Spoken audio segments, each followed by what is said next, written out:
ہمارا اسلام بھی یہ کہتا ہے کہ آپ 2 باتیں اپنی منوا لیں، 2 باتیں بچوں کی مان لیں۔ اگر آپ بچوں کے ساتھ غلط رویہ، آپ بچوں کے ساتھ غیر مناسب رویہ، آپ بچوں کے ساتھ زور زبردستی کریں گے تو ابھی آپ کے بچے اس قابل نہیں ہے کہ وہ اپنا بوجھ یا اپنا خرچہ اٹھا سکیں۔ لیکن یاد رکھیں، آپ کا وہ غیر مناسب رویہ جب یاد کرتے ہیں اور وہ اس قابل ہو جاتے ہیں اپنا بوجھ اٹھا سکیں، وہ کبھی اپنے والدین کے ساتھ نہیں رہتے۔ تو اگر لڑکا یا لڑکی گھر سے بھاگتے ہیں، یقین مانیں 50% اس کے والدین خود ذمہ دار ہوتے ہیں۔ فرسٹ آف آل ہمیں اپنے بچوں کے ساتھ دوستانہ ماحول رکھنا چاہیے۔ آپ دیکھیں کہ کوٹیشن ہے، children are innocent, it is parents who spoil them.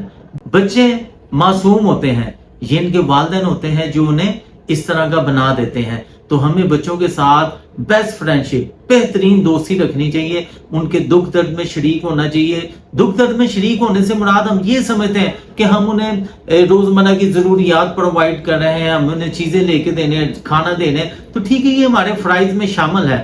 ہمیں ان کے ساتھ بیٹھنا چاہیے، ان کے ساتھ ڈسکس کرنا چاہیے، ایسا انہیں ایٹماسفیئر کریٹ کر کے دینا چاہیے جس سے بچے ہمارے دوست بن سکیں اور ہماری وہ جو اپنی ان کی دل کی باتیں ہمارے ساتھ شیئر کر سکیں۔